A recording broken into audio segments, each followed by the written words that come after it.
Hoje estaremos falando de um assunto importantíssimo, assim como foi o nosso primeiro episódio sobre Trindade. Nesse episódio estaremos falando sobre salvação. Será que todos nós somos salvos? Será que a salvação ela vem por obras? Ou será que nós podemos também perder a salvação? Essa e outras perguntas estaremos aqui respondendo com o nosso convidado, o pastor Tiago Caetano. Pastor Tiago, é um prazer tê-lo aqui conosco, é um prazer imenso, porque o Senhor fez parte do nosso crescimento, do meu crescimento como hoje, como um homem de Deus, né? Um professor também que sou. Você lecionou para mim no seminário Betel Reviver em Cristo e é um grande prazer recebê-lo aqui conosco. David, o prazer é meu estar aqui com vocês e espero poder contribuir um pouco com o que Deus tem me dado e falar sobre essa tão grande salvação. Vai ser um prazer enorme. Tiago, se apresenta então aqui para o nosso público, para o caro ouvinte, para o nosso telespectador, né, digamos assim. Se apresente para eles, conte um pouquinho mais sobre você, formação, pastor em que igreja. Meu nome é Tiago, sou pastor na Igreja Batista Nova América. O pastor Diego é o pastor presidente, então um abraço para o meu pastor, para a minha igreja que eu amo, é uma comunidade que me abraçou e amo muito aquela igreja. Sou formado em teologia pelo Seminário Batista da Pavuna e sou formado em filosofia na UERJ. Então sou formado em filosofia, faço mestrado hoje em filosofia também na UERJ e sou casado, né, com a Thaís, mulher maravilhosa, tenho 2 filhos lindos, o Theo e o Tomás. Amo a minha família e muito do que Deus tem feito, da graça de Deus, para mim é demonstrado no carinho que eu tenho da minha família e dos meus amigos. Então é uma alegria. Amém, amém. Pastor, caro telespectador, quando você ouve a palavra salvação, qual é a primeira coisa que vem à sua mente? Muitas pessoas não entendem a salvação. A gente recebe muitas perguntas, inclusive na nossa vida, na nossa carreira devocional, na nossa carreira ministerial. A gente ouve muito essas perguntas. Salvação, como eu faço para herdar a salvação? Tem essa pergunta bíblica também, né? E a gente vê essa dificuldade das pessoas. Mas muitas dessas dificuldades se dão porque ela não entende realmente a necessidade na verdade, não a necessidade, mas eu digo assim, o peso que tem o pecado na vida da pessoa. Né? A primeira questão que vem é que você fala assim, você precisa ser salvo. Salvo de quê? Salvo por quê? Ou de quem, né? Então, se você não responde o porquê da necessidade de salvação, há uma falha no processo de entendimento disso. Você chega para alguém e fala assim, você precisa ser salvo e você precisa de Jesus, mas para quê? É como se você não soubesse o processo por completo. Quando você vai olhar a Bíblia e você vai falar os autores falando sobre salvação, eles sempre começam por um problema do porquê você precisa ser salvo. Então você pode pegar a pregação de Pedro, capítulo 2 de Atos. Ele começa dizendo, vocês fizeram isso, isso e isso, por isso vocês precisam ser salvos. Você vai pegar Paulo em Efésios, a mesma coisa. O porquê vocês precisam ser salvos. Se você for pegar Romanos, capítulo 1, 2 e 3, ele só está falando o porquê você precisa ser salvo. Então, eu acho que esse é o primeiro entendimento e é o que às vezes nós pulamos no processo. Nós queremos tanto anunciar Jesus, o amor, e a gente pula dessa ideia que precisa ser clara e o Novo Testamento traz essa clareza para a gente também. Você acabou falando aqui um fato que é interessante, que a gente tem essa preocupação. Lá na minha igreja a gente tem um princípio de que a pessoa, quando ela se achega a Cristo, né, quando ela obtém ali assim o perdão, ela se entrega realmente a Jesus, a gente inicia uma classe de primeiros passos. E nos primeiros passos a gente tem realmente essa preocupação em trazer, antes da salvação, antes de abordar o tema salvação, falar sobre o pecado. Que daí a pessoa entende a gravidade do pecado e por que ela precisa da salvação, né? Então, por isso que é importante a gente estudar, se aprofundar, conhecer um pouco mais a palavra de Deus. E dentro desse tema bastante interessante, a gente tem que entender o que a Bíblia nos diz sobre o pecado. É importante a gente ver que Deus ele é o Criador de tudo e de todos e do mundo e das pessoas. E essa criação, ela é perfeita. Então, quando o texto de Gênesis capítulo 2, ele se encerra, viu Deus que tudo que ele criou era muito bom. Então ele cria um homem perfeito e uma mulher perfeita que dariam a condição a todo ser humano, né, de estarem próximos de Deus. Essa perfeição é quebrada, no capítulo 3 de Gênesis vai relatar isso, quando o homem, ele em rebeldia contra Deus, ele peca. Ele come um fruto e esse fruto traz uma contaminação. Essa contaminação, ela não só contamina aquele casal, mas ela contamina também toda a geração que vem depois. Então muitos vão falar sobre pecado original, mas a ideia é que todos nós, quando nascemos, já somos propensos ao pecado. Então, sendo bem simples, meu filho, 2 anos, tenho 2, assim que eles aprenderam a falar ali com 1 e 2 anos, passou logo depois, eles já estavam mentindo. E aí falaram uma mentira, uma coisa boba. É incrível, né? E aí você fala assim, ninguém ensinou ele a mentir, ele sempre ouviu a verdade, mas como pode aquela criança tão inocente já estar logo propensa a mentir ou para falsificar a verdade? Porque no coração dela, mesmo já pequeno, há uma semente de pecado, e essa semente de pecado, ela faz com que o pecado nos conduza a pecar. E aí traz uma gravidade terrível. Por que uma gravidade? Porque o nosso relacionamento é um relacionamento com Deus, um Deus santo, radicalmente santo e totalmente santo. Então, se você pega um lençol enorme, o mais branco que você já viu, um pingo de sujeira ali já contaminaria todo aquele lençol. O nosso pecado, por menor que seja, está no nosso coração e nas nossas atitudes, eles nos afastam de Deus e nos colocam em uma condição totalmente afastadas dele. Então, quando a nossa condição pecaminosa está dominando a nossa vida, nós não temos como ter um relacionamento com Deus e automaticamente nós somos alvo da justiça de Deus. E essa justiça, ela vai vir de uma forma irremediada. Não tem como um homem fugir. Eu gosto muito do texto de Romanos, que Paulo diz assim, ó, portanto, todo homem está indesculpável diante de Deus. Ou seja, todos nós somos culpados de alguma forma. E aí o pecado nos coloca em um caminho, em uma ladeira abaixo em direção ao inferno, à morte e ao juízo. Não tem como nós fugirmos disso. Então, pensar na criação perfeita, ver a queda e a corrupção humana é algo extremamente importante. E também a natureza pecaminosa. Romanos capítulo 3:10 diz assim, ó, como está escrito, não há um justo, nenhum sequer. Não há ninguém que entenda, não há ninguém que busque a Deus. Todos se extraviaram e juntamente se fizeram inúteis. Não há quem faça o bem, não há um só homem, não há ninguém. E aí, porque a gente tem pessoas que são muito legais, né? E a gente olha assim e fala, pô, o cara é gente boa, né? É bonito, fala bem e tal. Só falta Jesus. Só falta Jesus, Se tivesse Jesus, seria perfeito. E você vê muita gente boa, né? Que morre sem Jesus. Aí você olha assim, né? E fala, poxa, só faltou Jesus. Se faltou Jesus, faltou tudo. Eu estou adiantando uma ideia, mas é só para... Por quê? Porque na raiz do ser humano, qualquer um que nascido de mulher, ele vai ser contaminado por esse pecado. Então, deixa eu entender bem aqui, para trazer para os nossos ouvintes. Então, quer dizer que a gente herdou esse pecado lá do Éden, né? Conhecido por muitos como pecado original, né? E aí, mas eu queria saber a diferença. Qual é de você permanecer no erro ou viver pecando? Qual é a diferença? Porque errar, todo mundo erra. E errar ou permanecer pecando? Qual é essa diferença, assim? Se a gente for ver o ímpio, segundo a Bíblia, tá? Ele não tem como não pecar, porque ele está sendo escravo do pecado.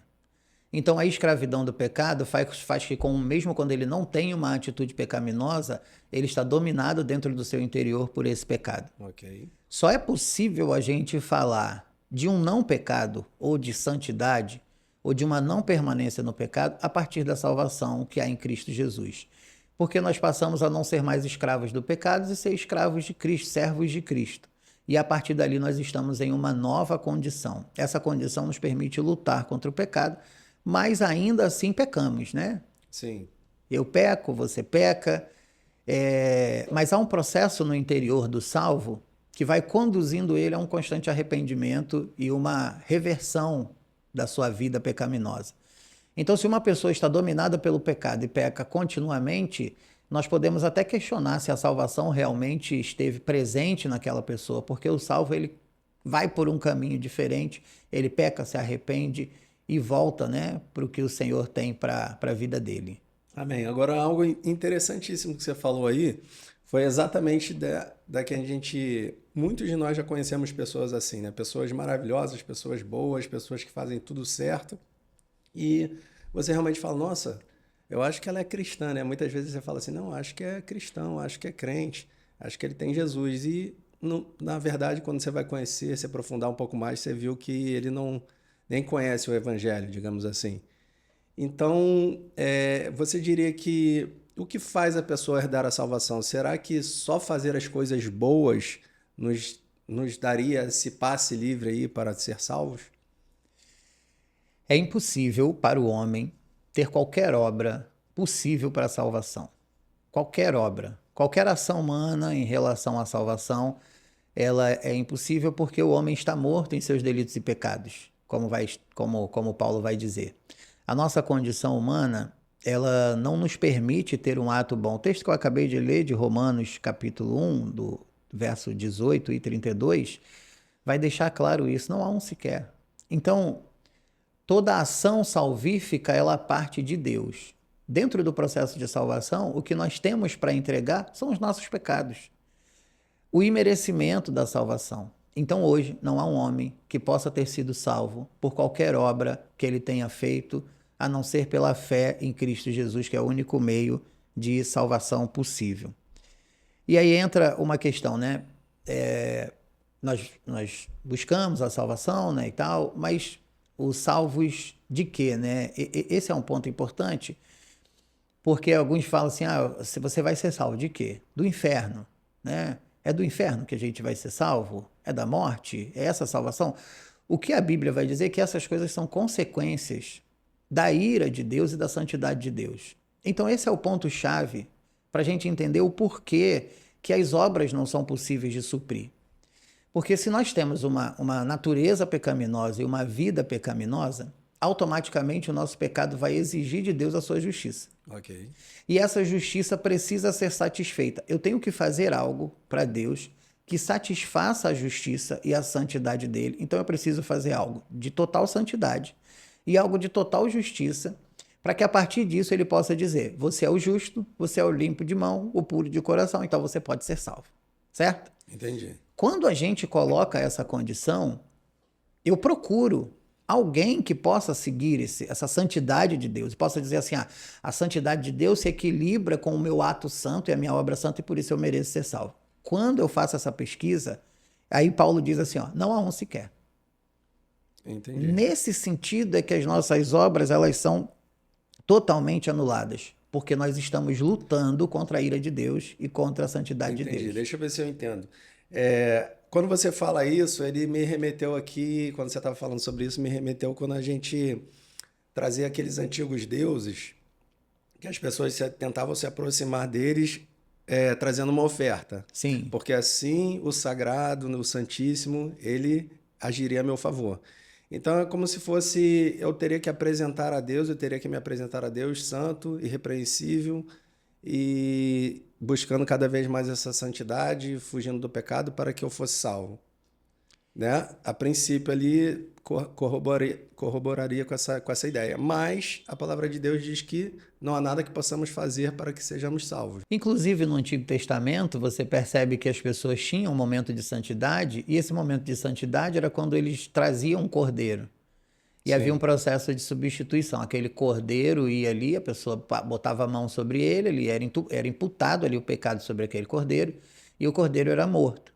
Ou seja, o salário do pecado, o pecado vai sempre propor a morte. E a morte do animal substituía aquele processo de santidade. Então aquele povo estava momentaneamente santo, mas depois pecava de novo.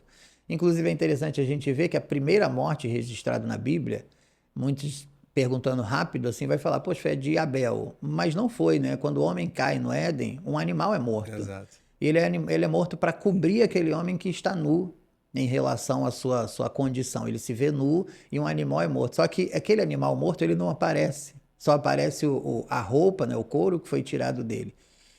Então essas ofertas dentro de Israel e dentro do sistema de Israel, ela era uma oferta para apaziguar. Essa ira que eu falei no início, essa gestão em relação ao pecado, ela era apaziguada por aquele animal. Mas aquela obra em si não era salvífica, num sentido prático. Não era o levar o animal que trazia a salvação ou que trazia a possibilidade de salvação. No Novo Testamento, o sistema continua sendo o mesmo. Nós não temos hoje uma ação que seja nossa, ou uma obra que seja nossa, ou uma oferta que seja nossa. Não importa o dízimo, a oferta, o dinheiro que você dá, o que você fizer não vai te trazer a salvação. Se aquele cara for o pai perfeito, o marido, o esposo perfeito, o cara que trabalha na empresa, faz tudo certinho, o cara que aos domingos ele vai na assistência social, ele faz doações, ele ajuda a manter, né, uma instituição de caridade e tal, não briga com o vizinho, o cara perfeito. Ele não vai herdar a salvação? Não vai herdar a salvação. Tem um ditado que eu gosto, né, que as pessoas dizem assim: todos somos filhos de Deus. Eu não sei de onde se tira isso, né? Porque a Bíblia vai dizer que nós somos inimigos de Deus. Exato. Nós somos filhos de Deus? Não, somos filhos da ira. Então, qualquer pessoa que nasça estando em uma condição pecaminosa, ela vai ser um filho da ira, ela vai ser alguém que é inimigo de Deus. E a inimizade contra Deus vai gerar todo um processo de morte e de caminhada constante para o inferno.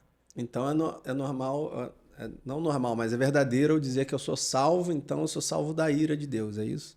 Salvo da ira de Deus, sendo salvo da ira de Deus, automaticamente a ira de Deus que vai se manifestar em relação ao inferno e à morte eterna, ela não vai acontecer. Então é uma caminhada desse processo. Então acho que já deu para a gente entender mais ou menos de que somos salvos. Então a gente continua com as nossas dúvidas e eu trazer aqui para você como era essa salvação, já que você citou o Antigo Testamento, como a salvação se dava no Antigo Testamento? A salvação, ela sempre esteve oculta em Cristo. Então Cristo é o Cordeiro, né, que propõe a salvação. É nele que está a salvação. E Israel tinha um sistema que apontava para essa substituição do Cordeiro. Então você vê todo o sistema de Israel, ele tinha as leis, e as leis, quando elas eram transgredidas, ou seja, transgrediu a lei, automaticamente seu pecado é exposto. Sendo exposto seu pecado, você está em dívida com Deus e você merece a morte. A partir desse processo, você leva um cordeiro, impondo a mão sobre ele, o seu pecado é lançado sobre aquele cordeiro e ele é morto e o seu pecado é perdoado. Então, o sistema de Israel era o sistema salvífico daquele que tinha um relacionamento com Deus. Aí você fala assim: poxa, mas a ideia de Jesus é bem posterior e tal. Sim, mas o que Apocalipse capítulo 18 vai dizer é que o cordeiro foi morto antes da fundação do mundo, assim como Pedro também vai dizer. Ou seja, a ideia de Jesus como cordeiro pascual, cordeiro sacrificado, ela está fora do tempo. Porque Deus assim o já havia determinado. Então, não há uma ideia de salvação bíblica que não seja a partir do cordeiro, a partir de Cristo. Ok. Mas a gente vê bem assim, é claro, você me corrija se eu estiver errado, tá? Eu tenho a impressão que a salvação no Antigo Testamento era uma salvação não individual mais, ela é uma salvação, na verdade, de uma nação, né? O Senhor, ele quer salvar aquela nação, a nação de Israel. Então você vê todo esse sacrificial, a gente vê hoje o modo sacrificial, a limpeza pela busca do perdão, do pecado do povo, os sacerdotes indo, né, sacrificar. Você vê isso apontando para Jesus Cristo, né? Aquele que haveria de vir, o Cordeiro perfeito que morreria em nosso lugar. Então, e aí no Novo Testamento a gente já tem uma salvação que é individual, não é mais uma salvação de uma nação inteira. Eu estou certo ou estou errado? O propósito e o projeto de salvação no Antigo Testamento era para uma nação. Mas a gente tem dois textos interessantes, que é Ezequiel capítulo 18, que vai falar que a responsabilidade ela é pessoal. Então, mesmo dentro do sistema de Israel, ele era um sistema geral, mas ele também era específico. Eu poderia ser mal dentro de Israel, eu poderia participar de Israel e não ser israelita. Então, dizer que fazer parte do povo é fazer parte da salvação que era proposta para o povo é difícil para a gente. O que a gente vai ver o projeto de salvação era para todo o povo de Israel, mas dentro de Israel alguns se desviaram totalmente do Senhor. E esses que desviaram totalmente, que não participaram de coração e que morreram dentro do seu pecado, tem um episódio interessante que é quando Moisés, o pessoal está ali, Moisés desce do monte, o pessoal está fazendo um bezerro de ouro e estão ali adorando e tal. E ele fala, ó, quem quer ficar com o cordeiro, vai. Quem não quer, se volta para o outro lado. E a galera que fala assim, não, vamos ficar com o cordeiro, Moisés pega a placa, joga no chão, aquele buraco se abre, as pessoas são lançadas ali dentro. Desculpa, com o bezerro, né? Com bezerro de ouro, desculpa. Com bezerro de ouro, as pessoas são lançadas ali dentro. A partir desse princípio, como é que você pode dizer assim, por conta de ser israelita, há uma salvação para aquelas pessoas? É uma questão difícil de a gente colocar. Porque seria difícil acreditar que, por exemplo, eu, mesmo todo errado, cometendo várias coisas erradas, indo contra, era só oferecer o sacrifício, ele levava ali no templo, sacrificava e meu pecado estava purificado, né? Então, mas dentro desse sistema de Israel, não importava o seu pecado, né? Tinha uma lista lá de pecados. Quando você levava o cordeiro e você lançava o seu pecado sobre ele, aquele pecado era perdoado. Então nós podemos dizer que a pessoa que participava desse processo e que de coração estava buscando arrependimento, que haveria salvação sem nenhum problema. Aí que eu queria chegar, exatamente nisso. Então, por isso que a gente vê hoje, direcionado totalmente no Novo Testamento, a gente falando que Deus olha o coração do homem, porque não adiantaria nada eu estar levando meu sacrifício lá, ou pagando alguém, pagando um bezerro, pagando um novilho, qualquer, fazendo uma oferta, se meu coração não estivesse naquilo, né? Então, assim, seria muito fácil. Eu vou errar, eu vou pecar, eu vou matar, eu vou fazer tudo de errado e eu boto lá, eu pago para alguém levar meu cordeiro lá e sacrificar e meu pecado está perdoado. Tem um texto que se encontra em Isaías, eu não lembro agora de cabeça, mas que, se eu não me engano, é Isaías capítulo 1, 2 ali, né? Eu não suporto mais as suas ofertas, eu não suporto mais os seus sacrifícios. E o Senhor já está fazendo uma demonstração de que é o coração que importa. Esse ponto é chave para a gente entender, porque muita gente se escondia de Deus por trás do culto. E muita gente ainda hoje faz isso, se esconde por trás do culto e de uma performance, né? A gente esquece do Deus onipotente e onisciente.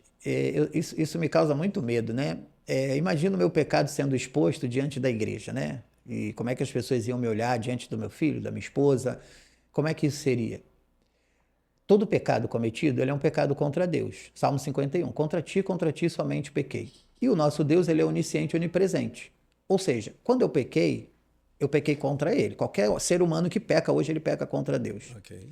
Quando ele peca contra Deus, onde que Deus está? Está lá, onde ele está pecando. A onisciência de Deus diz que Deus sabe de todas as coisas antes da fundação do mundo. Então não há nada que possa acontecer que ele não vá saber. Então antes de eu nascer, ele já sabe do meu pecado. Então meu pecado fica diante de Deus constantemente. Não há como Deus não saber.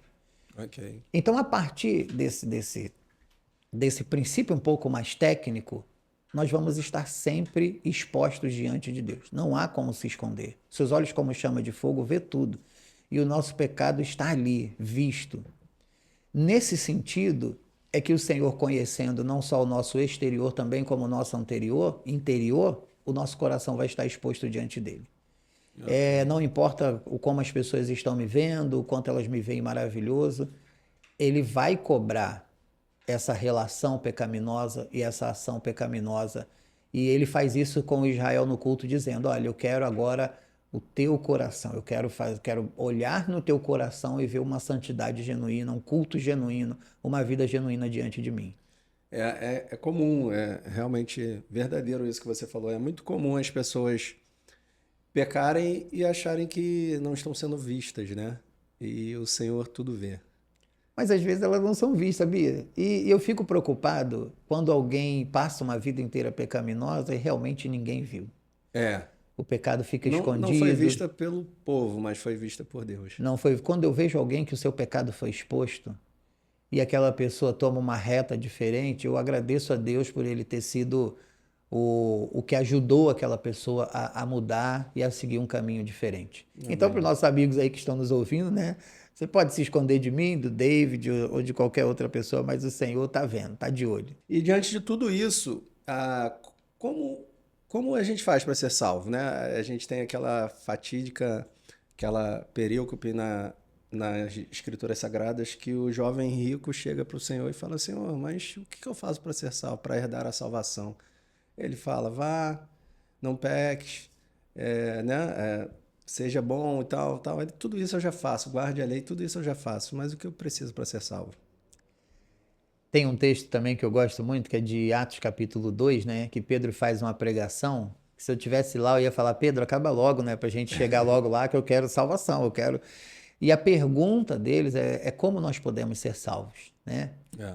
Salvação, ela se coloca dentro de dois caminhos. Marcos capítulo 1, verso 15, Jesus diz: o reino de Deus está próximo. O tempo é chegado, o reino de Deus está próximo. Arrependei-vos e crede no evangelho. Então, arrependimento e fé é o caminho da salvação. Sem esse arrependimento e sem essa fé, e aí nós voltamos ao que nós começamos. Arrependidos de quê? Né? Por que nós precisamos nos arrepender? Então, é essa questão de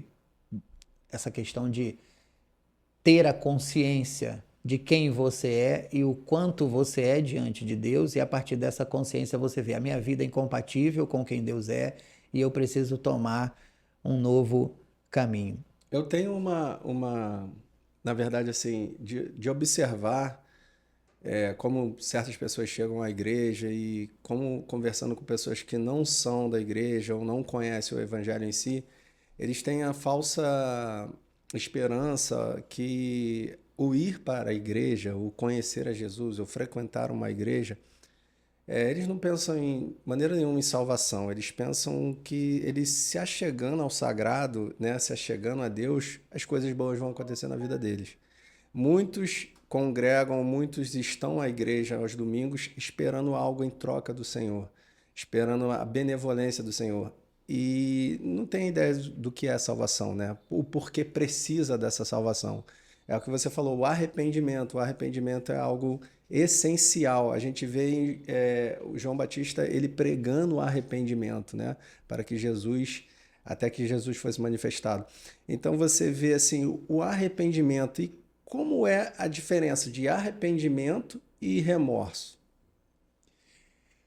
O arrependimento, ele traz para você, primeiro, uma consciência daquilo que você é e daquilo que você errou, e a partir dessa consciência, você se coloca naquele erro e você vê assim: tá errado, e eu preciso mudar esse quadro.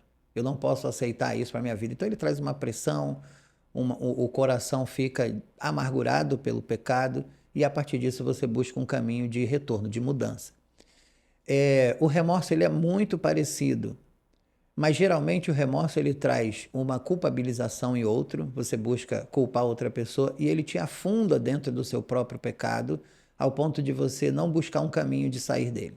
Então você vai ver muitas pessoas, por exemplo, que têm remorso e se arrependem, mas elas se arrependem porque alguém pegou ela no ato, na infração. Sim. Mas se ela pudesse estar dentro daquele pecado e continuar nele, ela ficaria sem nenhum problema. Se não houve uma transformação, se não houve mudança de rota, não houve arrependimento verdadeiro, somente remorso.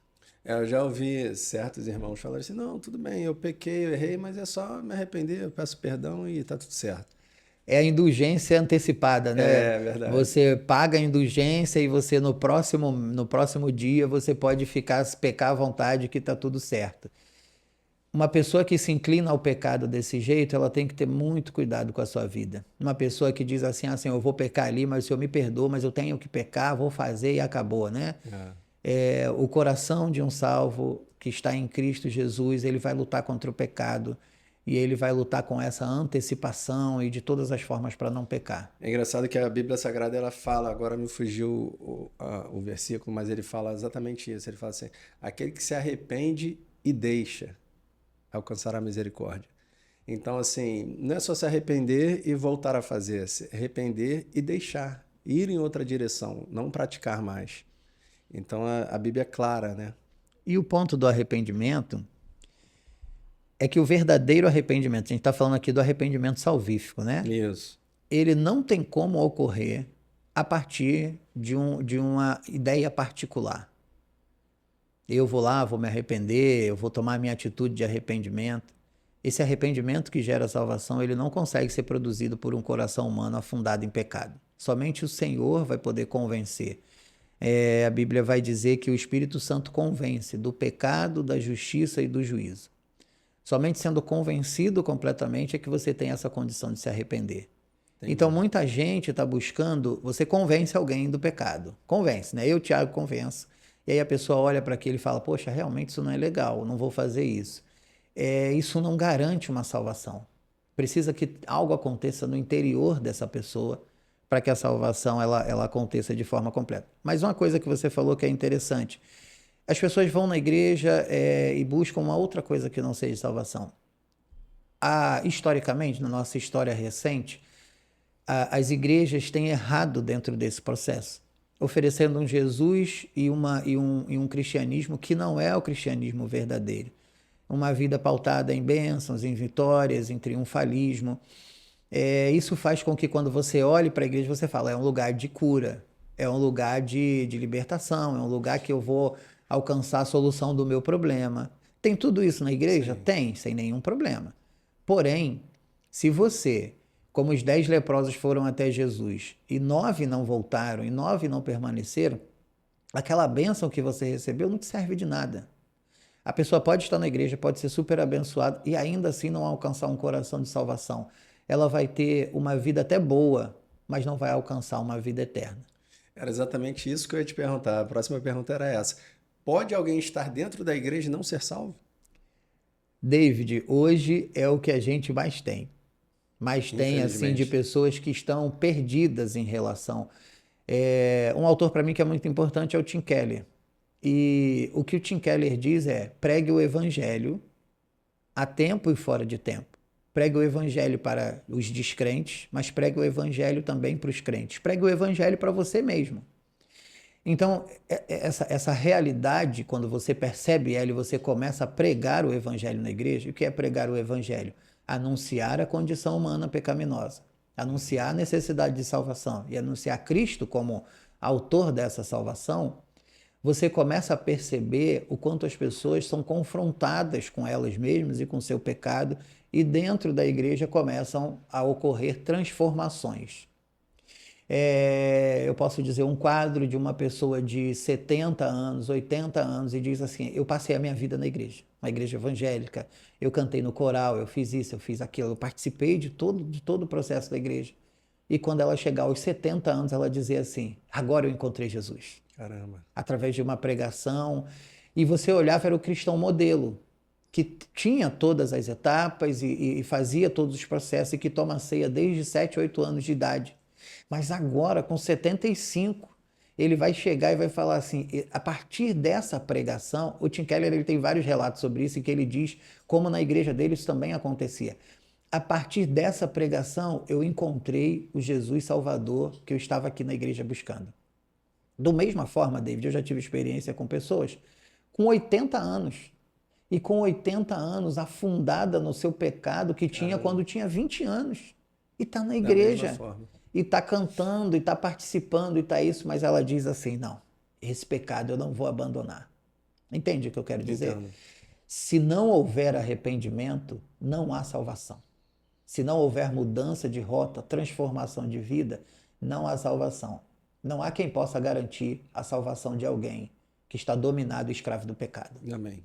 Muito comum em famílias que o rapaz cresceu dentro da igreja. A família são filhos de pastores, filhos de presbíteros, filhos, né, que nasceram ali na igreja, caminham dentro da igreja por um longo tempo, mas ainda não encontraram a sua própria salvação, não encontraram esse amor pelo evangelho, só seguem aquela religião ali, né, o evangelho, porque os pais obrigaram desde pequeno a irem aos domingos à igreja e não tem essa experiência com o Senhor.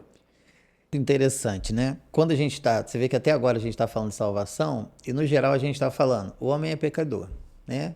E ele precisa reparar esse pecado da justiça de Deus. Então Jesus vem e entra nessa ideia de salvação, né? Então a salvação ela é toda posta em Deus, né? Todo o processo, toda a elaboração, toda a aplicação da salvação é em Deus.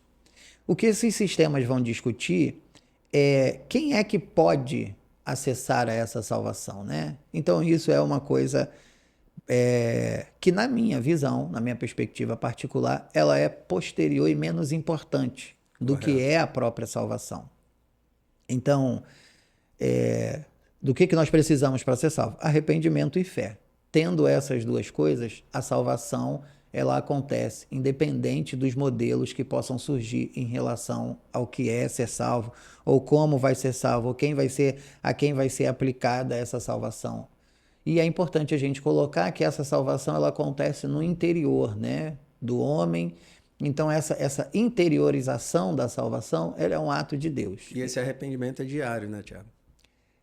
É diário, mas depois que você passa a ser salvo, é como se você pudesse ter esse arrependimento diário. Antes, não. A questão dos sistemas é que eles vêm tentando explicar e esclarecer para a gente como essa salvação se dá. Então, o movimento calvinista, por exemplo, ele é um movimento histórico muito interessante. Porque quando você percebe o calvinismo chegando, historicamente, ele está vindo em um período inicial da reforma. Então, a reforma está lutando contra o quê?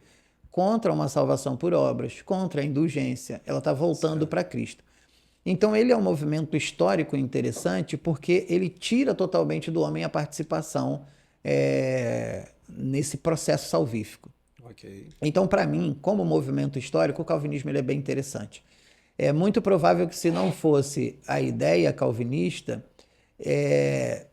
não seria possível aos homens, naquele período, estabelecerem uma salvação sem obras. Tá, a gente está falando ali de quê? Século XVI, mais ou menos? Século XVI, mas é porque o calvinismo, ele... Por exemplo, as ideias de Calvino não são de Calvino, né, sobre a salvação. O Calvino é um sistemático, ele organiza isso, mas Lutero já pensava nessa salvação pela graça, e muito do que chamamos de calvinismo hoje é organizado um pouco até depois de Calvino, né?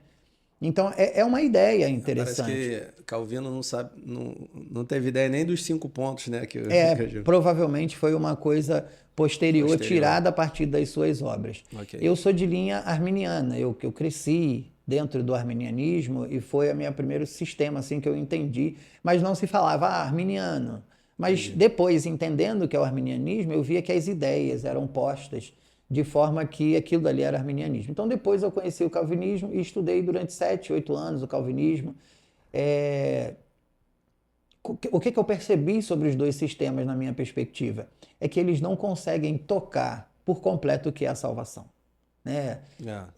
Talvez fique mais fácil para você entender uma coisa ou outra, mas tocar ele não consegue. Nisso, para mim, tem 2 problemas principais nos dois, tá? Nos dois modelos tem 2 problemas principais e para mim a salvação ela é prática. Então como eu vejo esses problemas na prática da vida cristã? Primeiro problema, e para mim esse é mais grave, tá? Que é o problema da salvação por obras. O arminianismo ele tem uma tendência a colocar por obras a salvação. E é importante a gente deixar claro para os ouvintes, não é possível as obras para a salvação. Então esse ponto é chave. Não há nada que eu faça... Mas a prática, ela é importante na vida do cristão, né? Então, aí as pessoas dizem assim, tem que dar o primeiro passo. Se você der o primeiro passo, Jesus pega na sua mão. Não, Deus já deu o primeiro passo. Jesus já deu o primeiro passo. O segundo, o terceiro. Nós somos envolvidos em uma teia de graça que nos atrai, que nos conduz a uma salvação. Então, não há obras sequer. Não há, Tiago, eu vou deixar de pecar e vou ser salvo. Não, não vai, não faça, não haja, não atue como se você pudesse se salvar. Isso é impossível, tá? Qualquer ação é impossível. Eu encontro com algumas pessoas que estão vivendo afundadas no pecado. E eu começo a anunciar para elas o evangelho e eu sequer digo para elas assim, o teu pecado não é legal, né? Eu vou mostrando para ela que ela, enquanto pessoa, está dentro de uma natureza pecaminosa e que se ela não estivesse cometendo aquele pecado, ela estaria cometendo outro. Às vezes eu vejo a igreja tentando dar jeitinho na pessoa. A pessoa chega com a roupa inadequada, qual é a primeira ação da igreja? Bota uma roupa legal, para de usar isso, para de fazer aquilo, que se você fizer isso, você vai estar com a gente.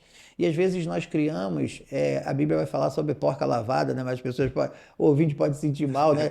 mas nós enfeitamos pessoas, enquanto o evangelho não veio para isso, ele veio para transformar. Exatamente. Agora está o ponto. a partir da transformação em Cristo Jesus, as minhas obras elas vêm para responder a essa salvação. Então, vou te dar um exemplo. Há 15 anos, não tem uma ação que eu faça preocupado com a minha salvação. Preocupado se Deus vai me aceitar, se Ele vai me rejeitar. Mas você vai encontrar em mim alguém que entrega a sua vida completa para Cristo. É legal você estar falando isso porque é uma dúvida muito comum. Você vê que vem pessoas, hoje tem pessoas dentro da igreja que não têm certeza da sua salvação, né? Eu não tenho certeza se eu sou salvo, né? Então você falando assim, eu não me preocupo mais com isso, né? Eu sei que eu sou salvo, então a minha intenção é sempre essa, trazer e fazer a vontade de Deus, né? É que Ele seja glorificado em tudo que eu faço. Então você fala assim, quando a gente fala assim, as boas obras é para quê? Não, então para que eu tenho que praticá-las? Aí eu falo assim, eu pratico boas obras não para ser salvo. Por eu ser salvo, eu pratico boas obras. Uma das coisas que mais me entristece hoje é quando eu peco, me faz mal. E aí, vou tentar colocar uma imagem, né, pra gente. Eu me vejo aos pés da cruz, né? E aí eu vejo Cristo morrendo, e aquela morte é por mim, e aí Ele me dá a vida, eu sou salvo em Cristo Jesus. E aí quando eu olho para aquilo, eu olho para mim e falo assim, como posso eu pecar diante de um Cristo que me amou do jeito que Ele me amou? A partir desse processo, a santidade para mim faz um sentido tão grande. E eu tento responder a essa santidade com todas as minhas forças. Eu perco noites de sono, eu trabalho, eu estou na igreja, eu prego, eu ensino, eu dou aula em seminário. E não tem graça nenhuma nisso, não tem obra nenhuma nisso. E quando eu faço tudo o que eu faço pela minha vida e pelo Senhor e pela santidade, eu olho e falo assim, poxa, eu não paguei 1% do que Ele fez, então estou sempre em uma dívida. E eu encontro amigos que são, eu chamo de arminiano roxo, tá? Então, perdão, meus amigos arminianos roxos, que eles vão falar assim, mas Thiago, perde a salvação. E eu gosto de cutucar, né? Eu falo assim, perde mesmo? Perde, é legal perder a salvação e tal. Aí eu pergunto assim, mas meu amigo, olha esse pecado que você está cometendo. Como que você está tão preocupado e você acredita tanto que perde a salvação e você está vivendo essa vida? Ah, não, Thiago, mas um dia eu vou me endireitar. Eu não entendo. Porque o pecado que ele está praticando, eu luto contra ele e venço ele porque eu já sou salvo. Então, às vezes, a nossa ação e a nossa atitude conta mais do que o sistema que a gente acredita. É verdade. E do outro lado, né, no mesmo ponto, eu falei que o principal problema do arminianismo para mim é você pensar em uma obra para a salvação. Isso é extremamente grave. E do lado calvinista, e aí pega também para os meus amigos que acreditam que a salvação não se perde, né? Porque muitos arminianos vão ser de 4 pontos, então tem um quinto ponto que eles não acreditam que é a perca de salvação. Gera um sentimento de que a salvação ela pode ser alcançada em pecado. E aí nós temos uma outra gravidade terrível. Por que o primeiro é pior do que o segundo? Por que o primeiro para você, Thiago, é pior que o segundo, né? Talvez a gente possa perguntar. É porque quando o Espírito Santo atua no coração de alguém, ele convence do pecado, da justiça e do juízo. Certo. Então, mesmo que a pessoa pense diferente, a salvação que há nela vai ser regida por esse Espírito Santo que vai convencê-la. Se não há o convencimento, não há salvação. É claro isso. Então, essa próxima pergunta aqui você já respondeu. É possível perder a salvação? Rapaz, e aí, o que você acha? É possível perder a salvação? Podia fazer uma enquete, né? É difícil a gente pensar sobre isso. Na prática da vida cristã, eu não conheço alguém que não deixe de pecar porque não vai ter a salvação. Na prática.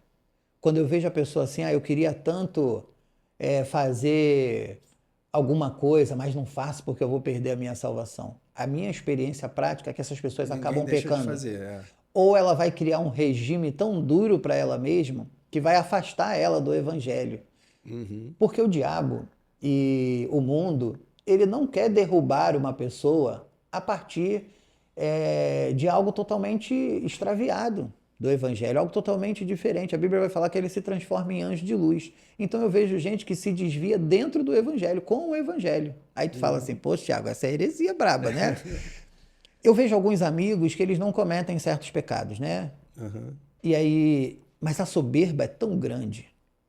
E ele bate tanto no peito e diz assim, eu sou o meu Salvador.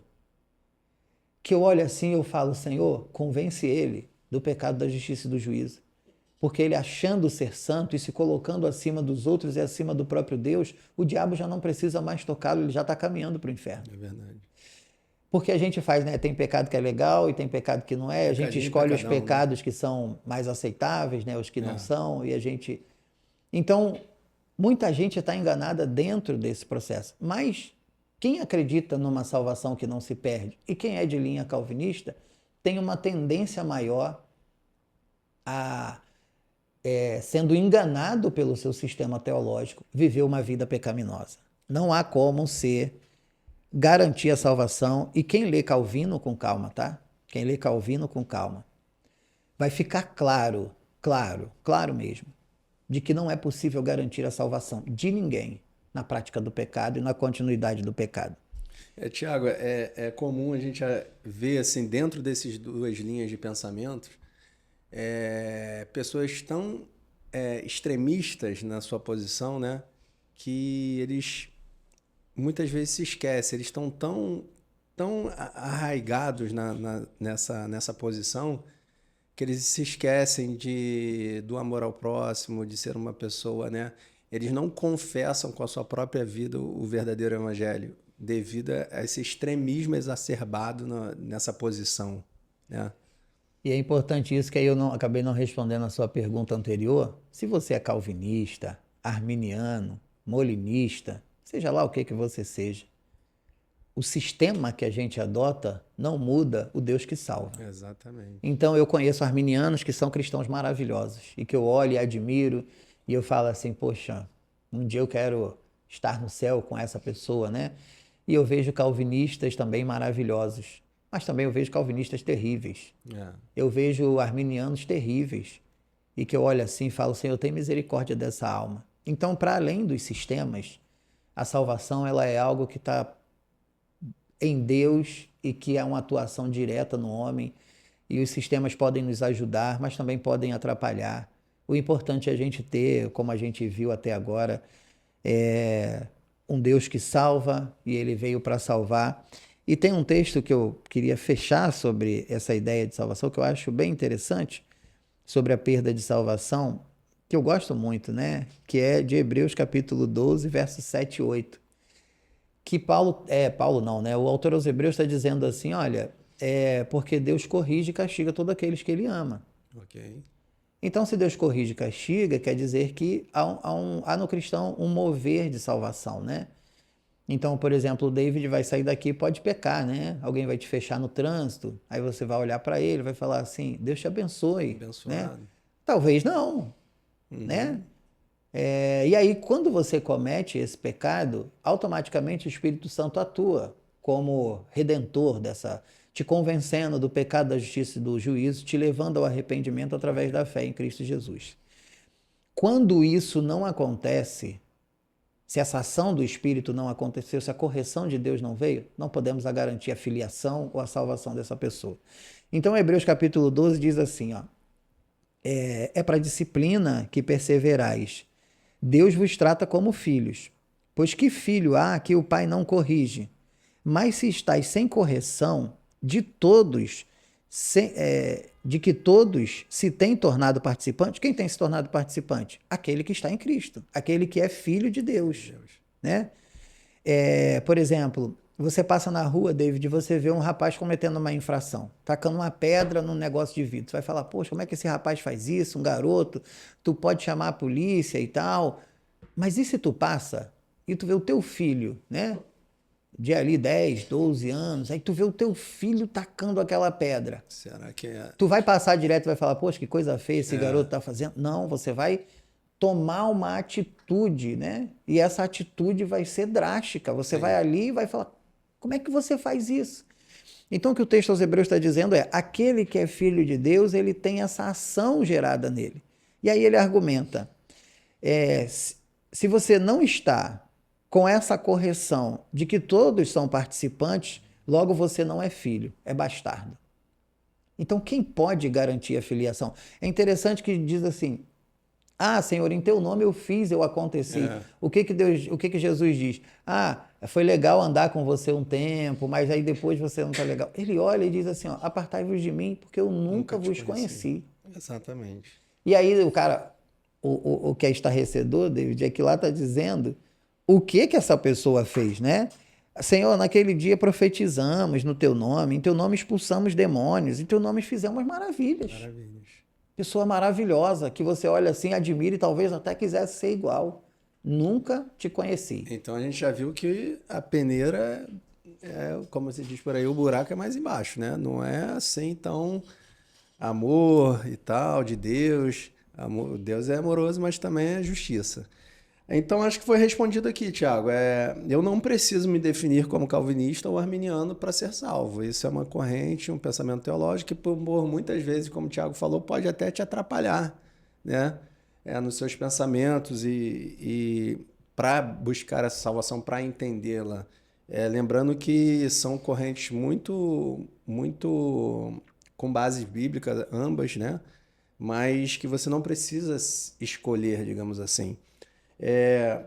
Agora, uma outra pergunta que é muito interessante. Deus já sabe quem vai ser salvo? Sim ou não? Ou por quê? É impossível Deus não saber. Ok. Eu tive uma conversa na igreja, eu estava dando aula e um irmão falou assim, porque a predestinação é do diabo.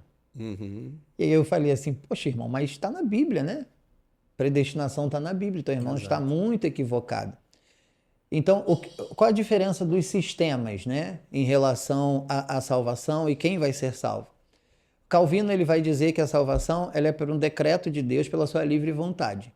Então Deus ele salva quem ele quer salvar e não dá explicação para ninguém. Então é uma salvação por onipotência. Ok. Armínio vai propor que essa salvação ela é uma salvação antes da fundação do mundo também, só que ela acontece por onisciência. Ou seja, Deus sabe quem vai ser salvo a partir de uma graça preveniente. Ele lança uma graça futura, então ele sabe. Aí é difícil as pessoas entenderem, mas fica fácil se você está acostumado ao Evangelho. Mas quando você nasce, o David hoje, né, um jovem, você sabe o dia que você vai morrer, David? Não. Mas você crê que Deus sabe? Lógico. Se Deus sabe o dia que você vai morrer, Ele sabe se você, na sua morte, vai estar em salvação ou não, vai estar fiel ou não, vai estar santo ou não. Então é impossível Deus não saber. Porque todas as ações dos homens, elas são postas no tempo. E Deus está fora do tempo. Então, presente, passado e futuro para Deus é uma mesma realidade. Eu costumo dizer, né, para mexer um pouco com as pessoas, que se Deus escrevesse a Bíblia novamente, ele escrevesse do Apocalipse para o Gênesis, ele escreveria do mesmo jeito. Uhum. Porque o Apocalipse ele anuncia o que vai acontecer. Então, o futuro para Deus não é algo oculto. Então, é impossível Deus não saber quem são os salvos, como essa salvação vai se dar, como a pessoa vai viver em sua vida. Todos os sistemas vão acreditar nisso. Então, Tiago, de tudo isso que a gente viu, de tudo isso que a gente falou hoje aqui, se você pudesse resumir esse podcast em 1 minuto, traz pra gente aí a sua visão da salvação em 1 minuto. Precisamos entender a nossa condição pecaminosa. Esse é o primeiro passo. Depois buscar em Deus um caminho de salvação. E esse caminho é Jesus Cristo. Ele é a boa nova do Evangelho. Ele veio para morrer por nós, para que nós tenhamos vida. E a partir dessa vida em Cristo, nós vamos ver uma vida renovada, uma vida transformada e uma vida de salvação e santidade. Sem essas coisas, a salvação ela não é possível. Tiago, estamos partindo para o final. Eu gostaria que você deixasse aqui para o seu ouvinte uma palavra final e seus endereços, onde o pessoal te acha, nas redes sociais e tal. Pode falar. Eu não sou muito bom com rede social, né? Então estou aprendendo ainda sobre isso, mas é um prazer estar aqui com você e falar de um tema que para mim é o tema mais importante da igreja, é o tema mais importante da vida cristã. E eu espero que você que está me ouvindo, isso não seja só um conhecimento, mas que você consiga levar isso para a prática da sua vida e possa haver transformação, salvação. Se algum ouvinte que tiver ao alcance desse nosso podcast não tenha conhecido Jesus como Salvador, o tempo é agora, é já. Procure a Cristo. Uma igreja vai te ajudar, mas já da sua casa você pode começar a orar e pedir ao Senhor: Senhor, faz essa obra no meu coração, transforma o meu coração e traga vida. E isso é mais importante para você, praticamente, do que conhecer aquilo que a gente tem dito aqui. Minhas redes sociais, né? Quem quiser me achar. Tem a minha igreja, Igreja Batista Nova América, fica em Inhaúma. Você pode me procurar lá, vai ser um prazer te receber. E minhas redes sociais é Caetano Thiago, Thiago com H, .r.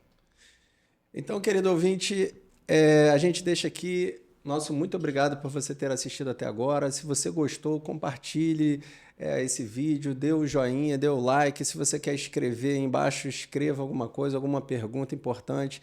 Se você também foi tocado por esse podcast, você sentiu a presença do Espírito Santo, você vê que você precisa da salvação, escreva aí embaixo também: quero ser salvo e tal. Nós vamos orar por você, tá bom? Esperamos você no próximo DBcast Teologia Sem Enrolação.